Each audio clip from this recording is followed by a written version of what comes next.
देखिए, हमने जो लास्ट क्लास में संकुल यौगिकों का ऊष्मागतिकी स्थायित्व चेक किया था लिगेंड से संबंधित कारकों में, वो था किलेट इफेक्ट। इसके बाद हम बात करेंगे आज एक नए टॉपिक के संदर्भ में कि अगर लिगेंड कोई अटैच्ड है या कोई केंद्रीय धातु परमाणु के साथ ऐसे लिगेंड अप्रोच करते हैं जिस पर कोई ग्रुप जुड़े हुए हों, तो वो किस प्रकार उसके स्थायित्व को प्रभावित करते हैं। तो हम बात कर रहे हैं आज टॉपिक में लिगेंडों का त्रिविमीय प्रभाव। लिगेंडों का त्रिविमीय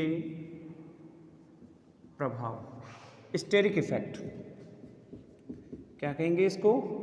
स्टेरिक इफेक्ट। एक तरह से स्टेरिक को हम कह सकते हैं ट्रैफिक इफेक्ट की तरह होता है। ये देखो, ट्रैफिक इफेक्ट हम बहुत पहले ही समझ चुके हैं कि अगर ट्रैफिक ज़्यादा होता है तो रिएक्टिविटी कम हो जाएगी, मतलब स्टेबिलिटी कम होगी। यहाँ पे अगर कोऑर्डिनेट बॉन्ड आसानी से नहीं बन रहा, इसका मतलब जो कॉम्प्लेक्स है वो स्टेबलाइज नहीं होगा। सही बात है।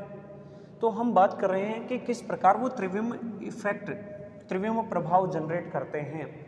तो इसके लिए हम क्या कहेंगे कि लिगेंडों में लिगेंड के दाता परमाणु पर, उस लिगेंड पर दाता परमाणु पर या उसके निकटवर्ती स्थिति पर, किसी लिगेंड में दाता परमाणु पर या उसके निकटवर्ती स्थिति पर किसी प्रतिस्थापी समूह के जुड़े होने पर, किसी प्रतिस्थापी के जुड़े होने पर या उपस्थित होने पर धातु आयन के साथ उसकी बंध बनाने की जो प्रवृत्ति होती है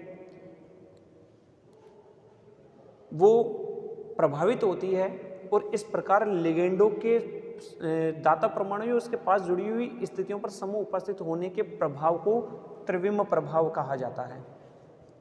समझ में आ रही है?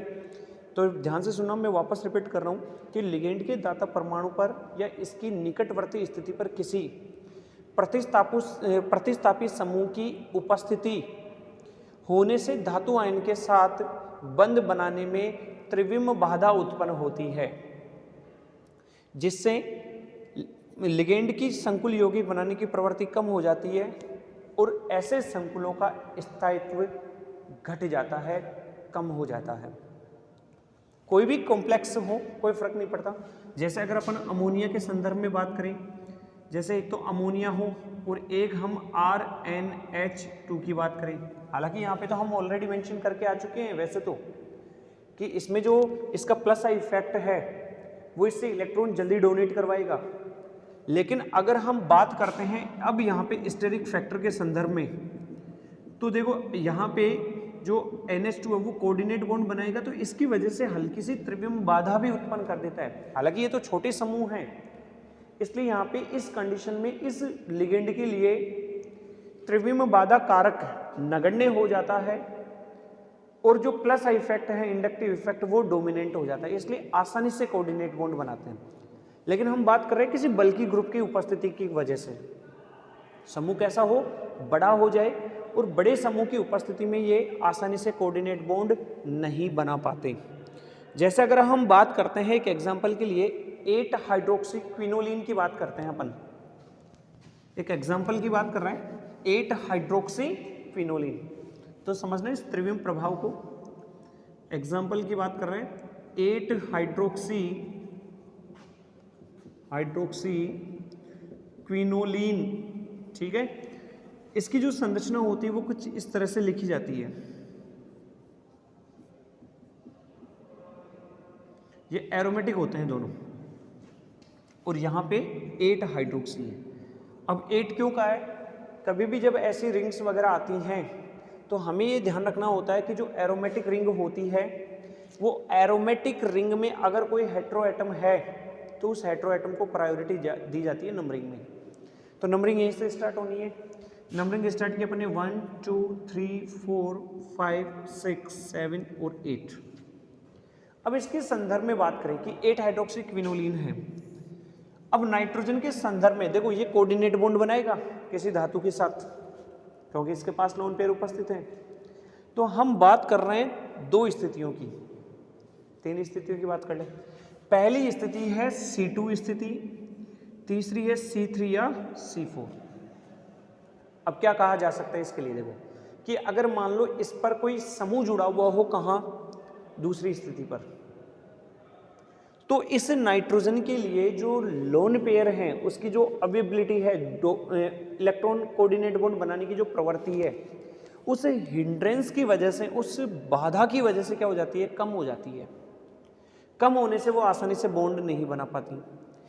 इसके परिणाम स्वरूप हम थोड़ी उल्टी बात करते हैं कि अगर मान लो कोई एल्किल समूह हो या कोई भी समूह हो, वो दूसरे कार्बन पर ना जुड़ के 3 या 4 पे जुड़े और फिर ये अप्रोच करे मेटल की ओर, तो उस कंडीशन में वो थोड़े आसानी से कोऑर्डिनेट बॉन्ड बनाते हैं, क्योंकि उस कंडीशन में जो डोनर एटम है वो बाधा महसूस नहीं कर पाता, परिणाम स्वरूप वो आसानी से कोऑर्डिनेट बॉन्ड बना लेता है।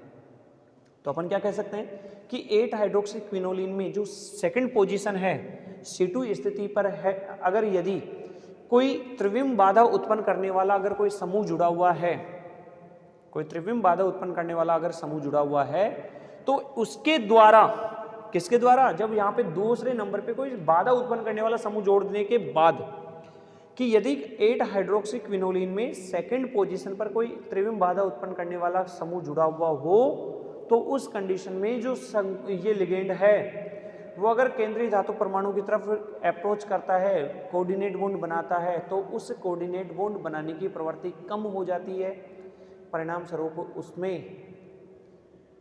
उनके जो स्थायित्व है वो घट जाते हैं।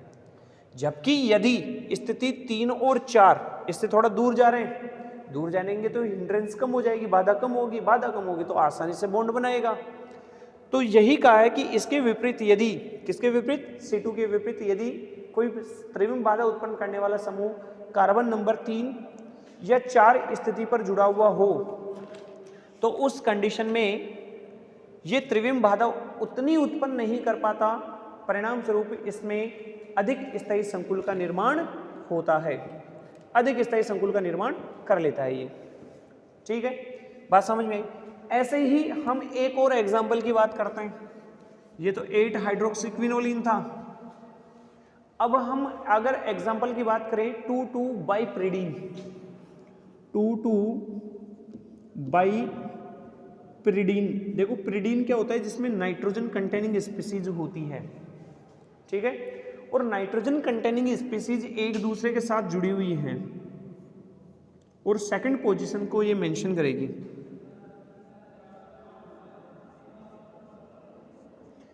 एक नाइट्रोजन यहां है और एक नाइट्रोजन यहां है। ठीक है, और इसमें हम एरोमेटिसिटी मान सकते हैं, एरोमेटिसिटी डाल दी, ये लो साहब प्रिडीन हो गई। तो देखो 2,2 बाइप्रिडीन क्यों कहा है, अब यहाँ पे ये जो दोनों रिंग जहाँ से कनेक्ट है उसको कहा अपन ने, ये पोजीशन 1, ये 2, ये 3, 4, 5 और 6 हमने 1, 2, 3 के हिसाब से नंबरिंग कर दी। तो इस रिंग में नंबरिंग करेंगे तो डैश के हिसाब से चलने दो।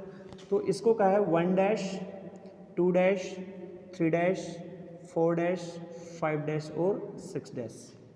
तो हमने कहा है 2 डैश, क्या कहा है, 2 डैश बाइप्रिडीन, ये रहा देखो 2 डैश बाइप्रिडीन। अब यहाँ पे इस कंडीशन में अगर हम बात करते हैं स्थिति नंबर 3 पर, 3 या 3 डैश की बात करें, दोनों ही स्थितियों पे हो सकता है, ये 3rd और ये 3rd डैश। ठीक है, अगर इस पे कोई समूह जुड़ा हुआ हो तो क्या वो स्टेबलाइजेशन की तरफ जाएगा, हम कहेंगे नहीं। क्यों, क्योंकि जो समूह जुड़ेगा वो इस नाइट्रोजन के लिए त्रिविम बाधा उत्पन्न कर देता है। त्रिविम बाधा उत्पन्न करने की वजह से ये आसानी से उपसहसंयोजक बंध नहीं बना पाता, परिणाम स्वरूप इस प्रकार बने संकुल क्या हो जाएंगे, अस्थायी। लेकिन अगर स्थिति 4 और 5 के संदर्भ में बात करें, स्थिति 4 या 5 के संदर्भ में बात करें तो डिस्टेंस बढ़ेगी, डिस्टेंस बढ़ेगी तो बाधा कम होगी, बाधा कम होगी तो स्थायी संकुलों का निर्माण ये कर सकते हैं। तो इस एग्जाम्पल के लिए अपन क्या कह सकते हैं, तो इसके लिए सुनना एक बार, क्या अपन कह रहे हैं कि अगर हम 6 या 6 डेज कंडीशंस की बात करें, 6 डेज कह सकते हैं, हेटेरो एटम्स के संदर्भ में अपन कह सकते हैं। तो अगर इसको हेटेरो एटम के संदर्भ में मान के चलते हैं, अगर इसको हम हेटेरो एटम के संदर्भ में मान के चलें तो देखो प्रिडीन 2 से जुड़ी हुई है, तो इसकी नंबरिंग हम चेंज कर सकते हैं। नंबरिंग चेंज करने के लिए क्या करना पड़ेगा, हेटेरो एटम को प्रायोरिटी देंगे।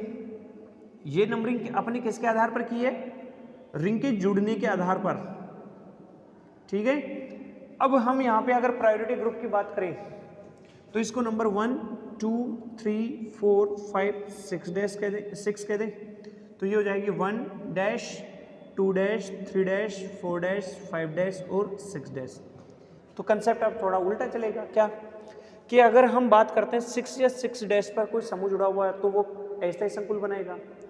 इसके बावजूद हम 4 या 5 की बात करें तो इस तरह संकुलों का निर्माण होता है।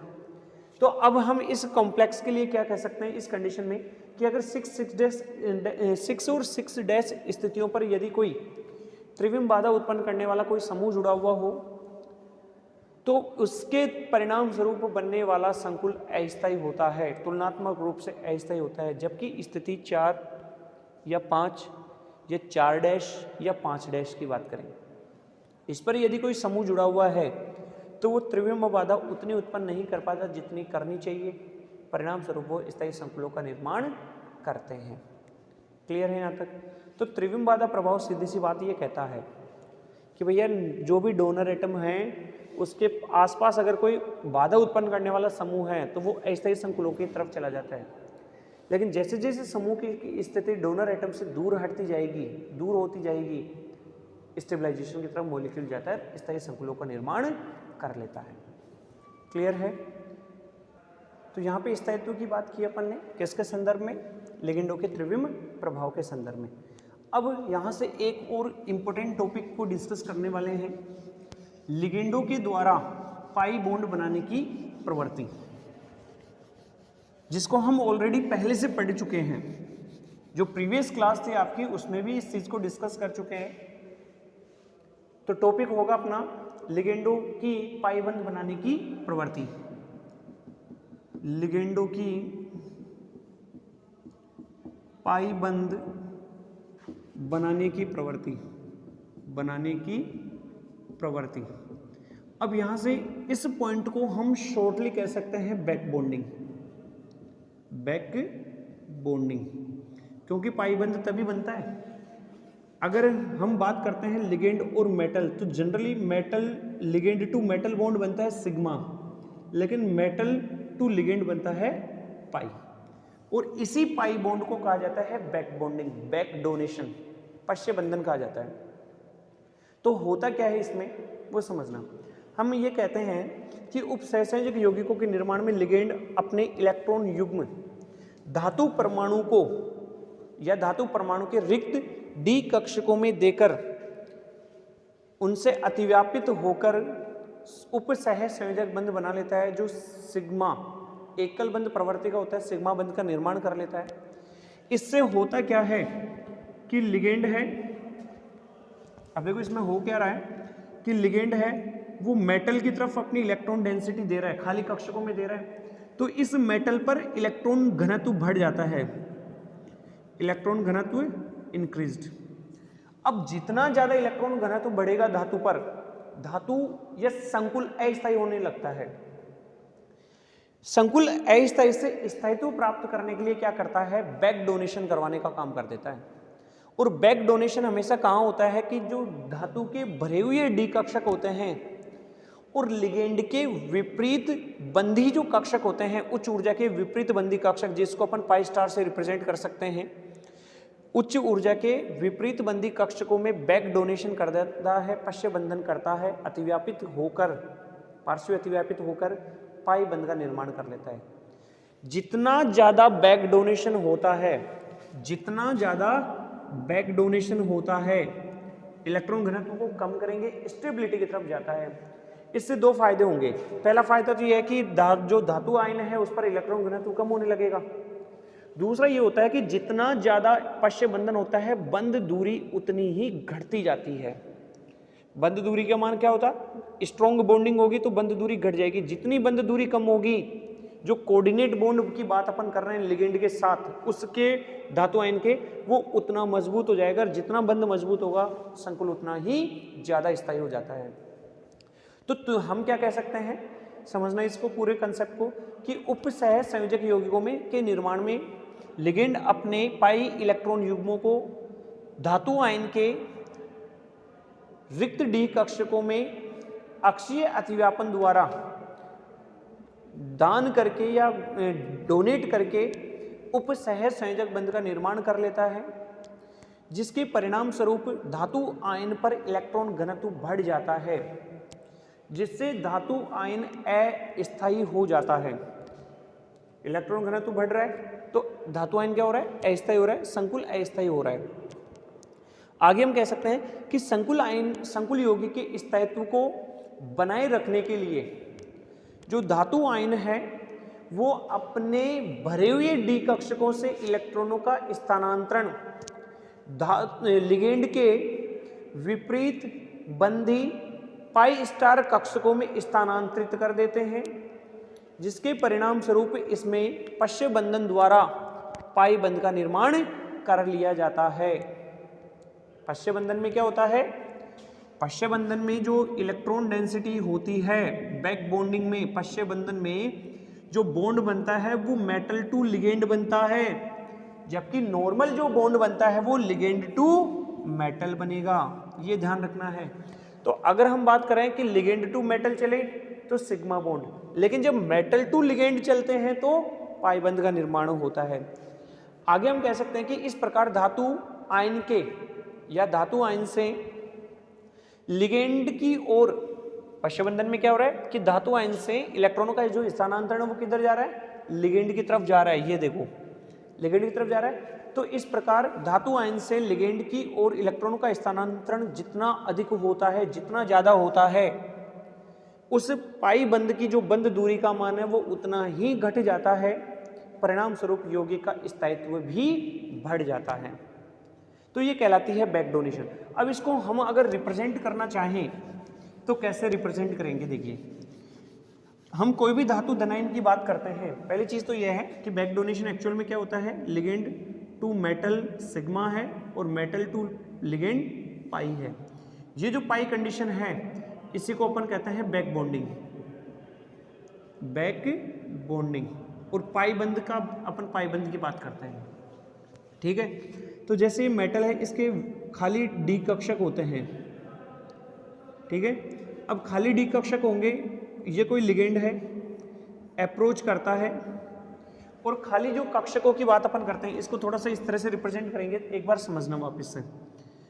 ये मेटल है, ये खाली कक्षक है इसके, ठीक है। समान ऊर्जा के होते हैं तो इलेक्ट्रॉन लोब्स होते हैं। इसके पास भरे हुए डी कक्षक भी तो हो सकते हैं, होते ही है, रिक्त कक्षक भी होते हैं और भरे हुए डी कक्षक भी होते हैं। अगर हम लिगेंड की बात करते हैं तो लिगेंड क्या करता है? अप्रोच करता है अपने भरे हुए कक्षकों को किसकी तरफ? मेटल की तरफ। लेकिन लिगेंड के पास भी तो पी ऑर्बिटल खाली हो सकते हैं। इस तरह से अपन बात करें तो देखो, जब यहां से पहला जो बंधन होता है वो लिगेंड टू मेटल की तरफ मूव करते हैं अपन, लिगेंड टू मेटल। अब इसके पास घनत्व नहीं था, किसकी वजह से? खाली ऑर्बिटलों की वजह से। लेकिन जब इलेक्ट्रॉन घनत्व लिगेंड से मेटल की ओर आता है तो ये खाली कक्षक भी भर गए। अब इस पर इलेक्ट्रॉन घनत्व क्या होगा? बढ़ेगा। इलेक्ट्रॉन घनत्व बढ़ेगा तो ये स्थायी, तो ये जो ऑर्बिटल होते हैं लिगेंड और धातु धनायन का, वो अप्रोच करने लगते हैं एक दूसरे की तरफ और इलेक्ट्रॉन डेंसिटी शिफ्ट हो जाती है मेटल टू लिगेंड। तो ये इलेक्ट्रॉन डेंसिटी यहां से रीअरेंज होकर कहां चली गई? लिगेंड के उच्च विपरीत बंधी कक्षकों में चली जाती है। यही जो प्रोसेस है, यहां पे पाई बंध का निर्माण होता है और इसी को बैक डोनेशन कह सकते हैं या फिर बैक बॉन्डिंग कह सकते हैं। तो डायग्रामेटिकली अगर इसको रिप्रेजेंट करना चाहें तो हम इस तरह से इसको रिप्रेजेंट कर सकते हैं। अब बैक डोनेशन से होता क्या है, पाई बंधन से होता क्या है कि ऐसे लिगेंड जिनमें उच्च ऊर्जा वाले, लिगेंडों की बात करें कि ऐसे लिगेंड जिनमें उच्च ऊर्जा वाले रिक्त पाई कक्षक उपलब्ध होते हैं, उनमें मेटल टू लिगेंड बॉन्डिंग उतनी ही ज्यादा होती है।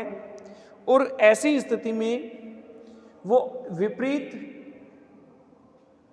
बंदी कक्षकों में इलेक्ट्रॉन डोनेट करके इस तरह संकुलों का निर्माण करते हैं। लेकिन इसके विपरीत अगर हम बात करें कि ऐसे लिगेंड हों जिनके पास वैकेंट ऑर्बिटल नहीं है, तो वो डोनेशन तो कर देते हैं लेकिन वापस ग्रहण करने के लिए इनके पास रिक्त कक्षक अवेलेबल नहीं होंगे, तो धातु आयन क्या हो जाएगा, अस्थायी, क्योंकि वो डोनेट नहीं कर पाएगा, तो ऐसे संकुल क्या हो जाते हैं, अस्थायी। तो हम ये कह रहे हैं कि ऐसे लिगेंड जिनके पास रिक्त कक्षक उपलब्ध हैं, रिक्त विपरीत बंदी कक्षक उपलब्ध हैं, तो वो स्थायी संकुलों का निर्माण कर लेते हैं। क्यों, बैक डोनेशन करवा लेते हैं।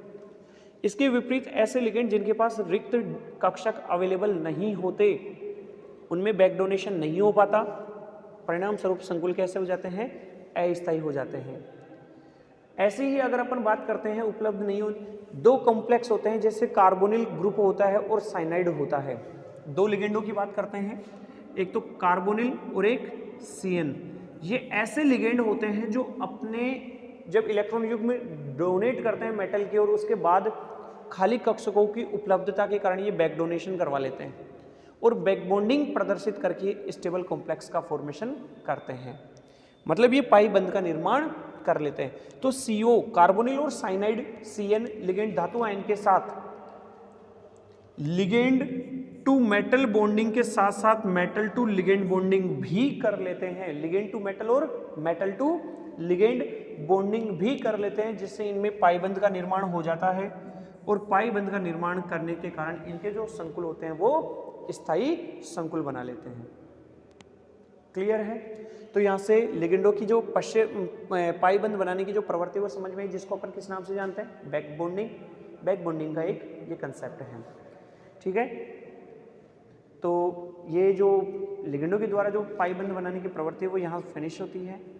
नए क्लास में हम एक नए टॉपिक के साथ मिलेंगे, तब तक आराम से इसको चेक कीजिए और एंजॉय कीजिए।